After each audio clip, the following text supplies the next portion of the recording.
Why are you unharmed? My mother-in-law had an accident while driving my husband's car and was transported by ambulance while unconscious. The doctor said tonight was critical, and when I contacted my husband, he responded with, "Why are you unharmed?" Realizing his slip of the tongue, my husband tried to cover it up, but I couldn't hear anything beyond that. I managed to maintain composure and informed my husband only about the hospital, quietly ending the call. At that moment, memories of my husband's unnatural behavior flooded my mind. Later, a single email on his phone revealed a shocking truth. My name is Charlotte Brown. 14 years ago, I married my husband who worked at an auto repair company, and at his request, I became a full-time homemaker. However, the once kind husband gradually revealed his true nature. After our daughter was born, he started verbally abusing me, calling me a parasite leeching off his earnings at every opportunity. Despite growing frustration, I couldn't work outside the home while caring for our young daughter, so I endured his behavior. Eventually, when our daughter entered elementary school, I managed to secure a part-time job. A year later, my work performance was recognized at the company, and my supervisor proposed, "Why not become a full-time employee?" Honestly, I felt more suited to working outside the home than constantly gauging my husband's mood as a homemaker. So, I mustered the courage to discuss this with my family. My daughter cheered, saying, "Mom, do your best at work. I'll help with household chores." She was genuinely thrilled. However, my husband remained silent, observing her enthusiasm with a displeased expression. Finally, he spoke, dripping with sarcasm. I suppose this is just a pity offer to make you a regular employee? You'll start complaining soon enough. You should drop the idea. When I insisted, "You won't know until I try," he retorted. Oof, I earn enough money anyway. You don't need to be a full-time employee. With our daughter's tuition fees and extracurricular activity costs, we'll never be in financial trouble no matter how much money we have. Unable to counter my argument, he grumbled. Do whatever you want. But don't slack off on household chores. With those words, he stormed off somewhere. Regardless, I was delighted to have persuaded my husband, and I couldn't help but share the news with my mother-in-law. She had endured her late domineering husband and became a reliable ally who scolded my husband when necessary. She always cared about me and our daughter, so she was thrilled to hear about my career advancement. As a full-time employee now, I could focus more on work, thanks to my daughter's help with household chores. Consequently, my performance at the company continued to improve. However, my husband, displeased by my apparent enjoyment of work, began treating me worse. His behavior escalated day by day. Hey! There aren't enough side dishes. You need to prepare at least 5. There's dust in the corner of the room. Did you skip cleaning? Despite never showing interest in household matters before, he now nitpicked every detail. Little did I know that his company was struggling financially, and his salary had been significantly reduced. I wondered if his harsh treatment toward me was related to his own frustrations. Wanting to lift his spirits, I decided to prepare his favorite seafood gumbo. But when he saw it, his face turned crimson, and he approached me angrily. What's this? I made it to cheer you up since you seemed down lately. Damn it! Is this some kind of mockery toward pathetic me? He shouted at me, pushed me, and then began slamming the pot and ingredients onto the floor. My daughter and I huddled together in a corner, unable to do anything. This is what happens when you anger me. Clean up properly. Then, my husband, who had overturned everything on the table, left the room with a satisfied expression. After that incident, my husband started coming home late from work more frequently. When I asked him about it, he explained that he was staying at the office late to study and obtain certifications in hopes of increasing his salary. However, on the days he worked overtime, there was always a distinct shampoo scent that didn't belong to anyone in our household. Could it be? A suspicion crossed my mind, and the word divorce flashed before me, but I couldn't confront my husband. Growing up with a single parent, I had experienced unpleasant situations, so I hesitated to take the step of divorce, especially considering our daughter. However, something changed abruptly. My husband's attitude shifted. On days when he returned early from work, he actively helped with household chores and even assisted our daughter with her homework. The drastic change left me bewildered. Perhaps the company's performance improved, and his salary increased? I wondered. Gradually, I began accepting this transformed version of my husband. One day, something unexpected happened. By the way, didn't you mention wanting to wash the car soon? I'll do it at work, so lend it to me. Oh, I can handle it myself. Don't say that. I've been tough on you because work hasn't been going well, but I'm not saying this makes up for it, but let me take care of the washing. Oh, and I'll do a quick inspection too. I was honestly surprised because he had never made such an offer since we got married.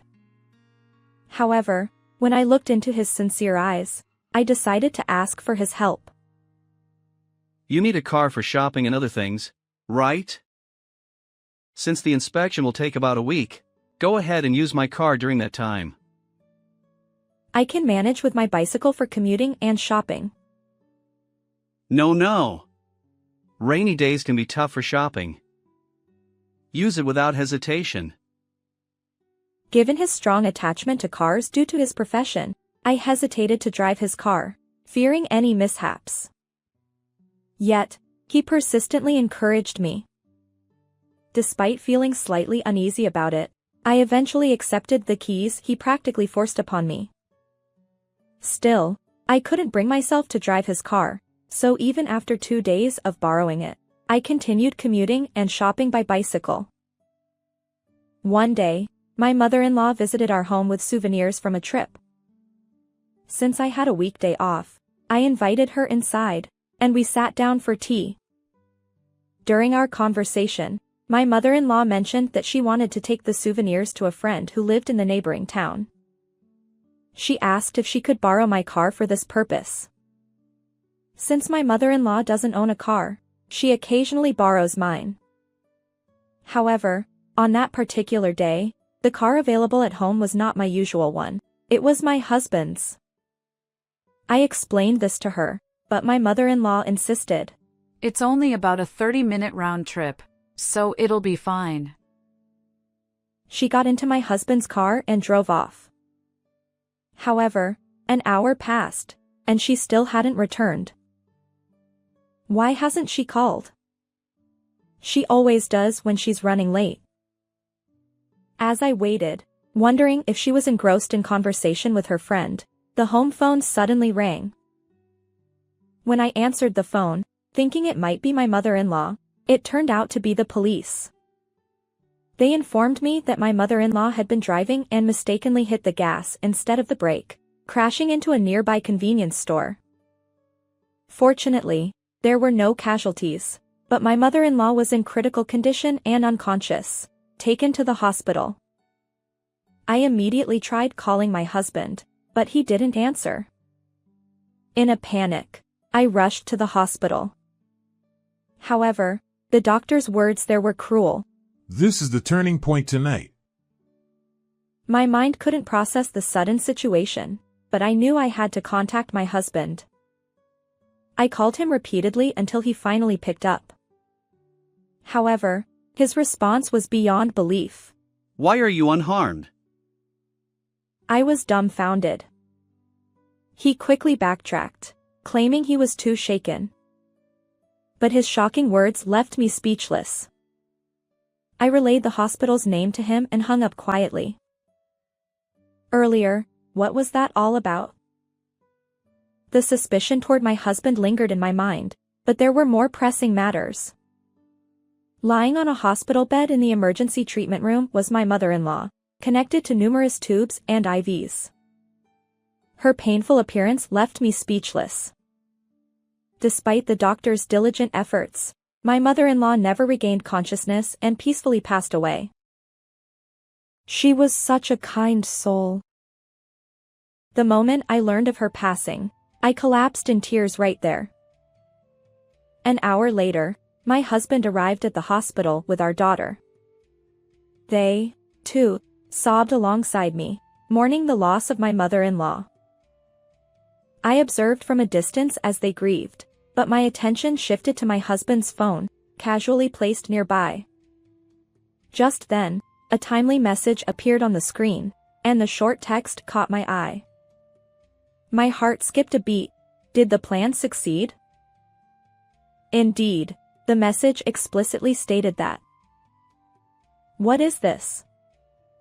What does it mean? Despite my agitation, I wanted to understand the context.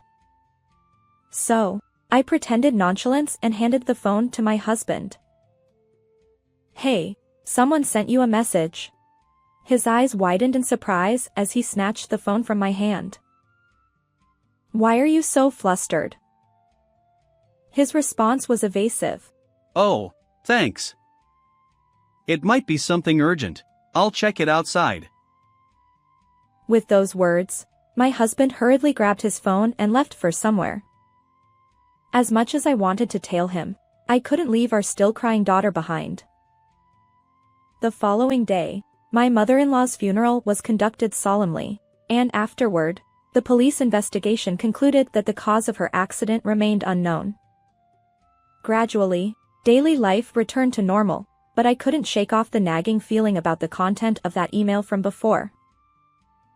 So, one day, about a month and a half after the funeral, as the memorial service for my mother-in-law approached, I mustered the courage to check my husband's phone while he slept. However, what I discovered was a horrifying truth. Is it possible that such a gentle soul like her lost her life over something like this? My hand trembled with anger as I resolved to seek revenge against my husband. And so, the memorial service day after my mother-in-law's passing arrived. After the memorial service, my husband sat with relatives at a dinner gathering, reminiscing about memories with my mother-in-law. I watched coldly from the sidelines. As the alcohol flowed, my husband's face turned crimson, and he seemed to notice my gaze. Incoherently, he began to confront me. Hey, what's with that look? Are you secretly glad Mom is gone because you disliked her? That's not true. She was always kind to our daughter and me. I respected her. Then why did you lend her my car that day? If you hadn't meddled, she wouldn't have been in that accident. My heartstrings snapped at his words. I had blamed myself countless times for that incident, but I couldn't bear hearing it from him. The one who tampered with things to cause the accident is the real culprit here. Huh? Tampered? What are you talking about? In an attempt to play it off, he chuckled nervously. That's when I thrust my phone screen toward him. Earlier, I had covertly forwarded email exchanges from his phone to mine. Those messages revealed a sinister plan between my husband and his affair partner. They intentionally manipulated the brakes on the unfamiliar car I drove, intending to harm me. The email he received in the hospital, did the plan succeed? Was sent by the affair partner. Their ultimate goal was to collect insurance money after my demise and then flee abroad, leaving our daughter behind. Exposing this truth to our relatives, my husband's face was drained of color. He stammered. I thought I'd already deleted the evidence. Why? His panicked outburst confirmed his guilt. Later, As relatives bombarded my husband with questions, he stumbled over his answers, unable to provide a coherent response. I watched him with disdain. He lashed out at me, blaming me for everything.